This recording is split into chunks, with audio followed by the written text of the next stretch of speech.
Em João, capítulo de número 3, versículo 13, diz: Ora, ninguém subiu ao céu, senão o que desceu do céu, o Filho do homem que está no céu.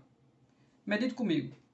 Se Jesus Cristo disse: ninguém subiu ao céu, como harmonizar este texto com outros textos das Sagradas Escrituras que dizem que Enoque foi levado ao céu, foi trasladado?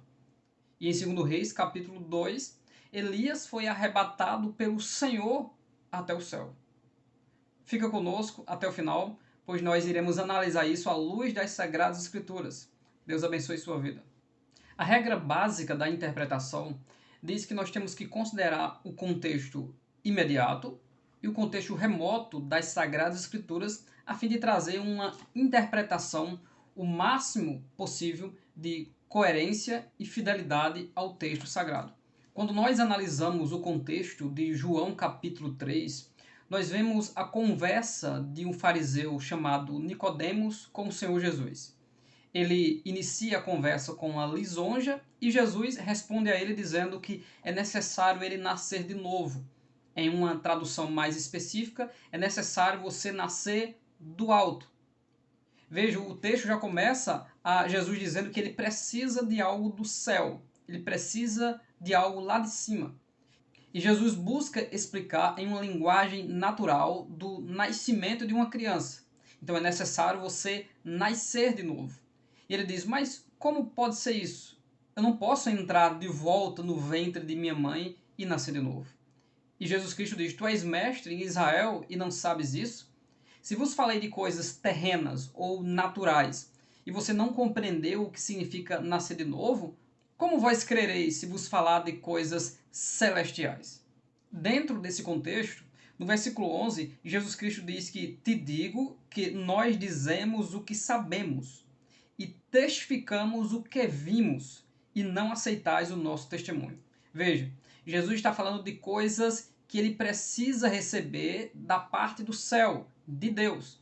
E depois Jesus está confirmando, são coisas que nós testificamos. Ou seja, Jesus, dentro do contexto, já está dizendo, aquilo que você precisa é aquilo que eu sei e testifiquei, porque é coisa que eu vi lá em cima. Veja que nós ainda nem chegamos no versículo 12 e 13 e já dá para compreender dentro do contexto que o que Jesus Cristo quer de Nicodemos é: eu quero que você entenda que eu vim do céu e tudo aquilo que você precisa saber sai da minha boca. Por isso que ele diz, e como crereis se vos falar de coisas celestiais? Ou seja, eu tenho a condição de falar de coisas lá de cima, porque de lá vim. E o versículo 13 ele diz, ora, ninguém subiu ao céu, senão o que desceu do céu, o Filho do homem que está no céu. Esse tipo de linguagem que Jesus usa para Nicodemos é simplesmente isso. Você está falando com Deus, com o próprio que estava na presença de Deus e desceu, o Filho do homem. Ele e o Pai, a mesma pessoa. Então você está falando com o próprio Deus, aquele que tem condições de lhe explicar as coisas celestiais. E por que existe essa confusão entre Enoque, Elias e Jesus dizer que ninguém subiu ao céu? Simplesmente por não dividirmos que céu Jesus está falando. O céu que Jesus está falando é a habitação do Deus Todo-Poderoso, é o trono de Deus, a presença de Deus, aonde o próprio Deus está. E temos também o céu, que a Bíblia faz referência àquilo que Deus preparou para os homens, que podemos chamar de paraíso ou de seio de Abraão. E ainda temos o céu do universo, aquele que nós conseguimos visualizar com os nossos olhos. Quando Enoque ou Elias são transladados ou arrebatados ao céu, eles não podem ir diante do trono de Deus. Eles estão no local determinado para aqueles que irão herdar a salvação. E isso pode ser confirmado em Lucas capítulo 16, onde o Lázaro e o rico morrem e vão para lugares diferenciados. O que o texto quer dizer, simplesmente, é que a revelação celestial da profundeza de Deus está em Cristo Jesus. Num contexto agora remoto, nós podemos usar o apóstolo Paulo dizendo que o Espírito Santo conhece as profundezas de Deus. E também podemos usar Romanos capítulo 10 para termos um entendimento melhor de que Cristo está falando da revelação da palavra que desceu para trazer luz aos homens. O texto de Romanos capítulo 10 fala da justiça de Deus para a salvação do homem. E a partir do versículo 5 ele diz, ora, Moisés descreve a justiça que é pela lei, dizendo, o homem que fizer estas coisas viverá por elas. Mas a justiça que é pela fé diz assim, não digas em teu coração, quem subirá ao céu, isto é, a trazer a Cristo? Ou quem descerá ao abismo, isto é, a tornar a trazer dos mortos a Cristo?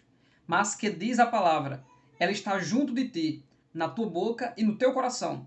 Esta é a palavra da fé que pregamos. Se com a tua boca confessares ao Senhor Jesus Cristo e em teu coração creres que Deus o ressuscitou dos mortos, serás salvo. O que é que esse texto está dizendo? Será que eu preciso, para ser salvo, fazer com que alguém traga Cristo de volta do céu para me salvar? E o texto está dizendo, não, a palavra que Cristo deixou para nós apóstolos, ela é suficiente para lhe convencer e você confessar com a sua boca que você crê, porque não é pela prática da lei e nem pela presença física de Cristo aqui, mas pelo que ele fez na cruz do Calvário. Você pode confessar com a tua boca, crendo no sacrifício de Cristo, porque é pela fé, não é a prova da presença visível de Cristo, mas é a fé que ele morreu por nós. Então Paulo está dizendo isso. Ninguém precisa subir ao céu para trazer a Cristo, porque Cristo já trouxe do céu aquilo que nós precisamos. E o que nós precisamos? A palavra do Senhor Jesus. Voltando para João capítulo 3, então quando Jesus Cristo diz em João 3,13, ora, ninguém subiu ao céu, a não ser o Filho do Homem, que está no céu. Simplesmente ele está dizendo, Nicodemos, eu sou o Cristo, o Filho de Deus que desceu do céu.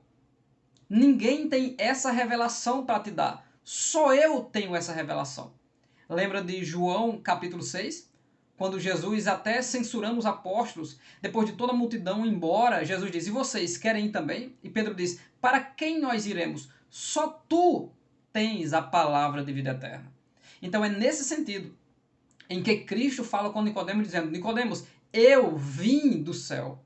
Eu trouxe a revelação da salvação para você. E você precisa entender isso.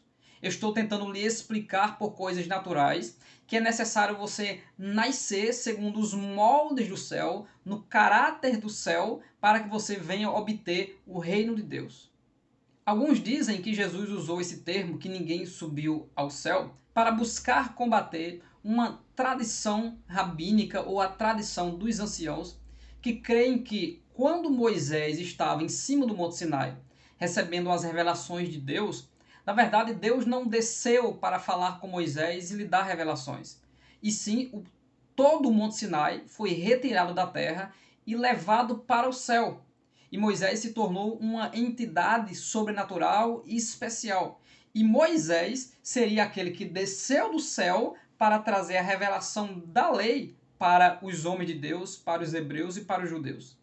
E muitos entendem que Jesus está combatendo isso e dizendo a Nicodemos, Nicodemos, quem trouxe de fato a revelação da salvação não foi Moisés, porque ele não desceu do céu. Fui eu que desci do céu, o Filho de Deus, que está nos céus.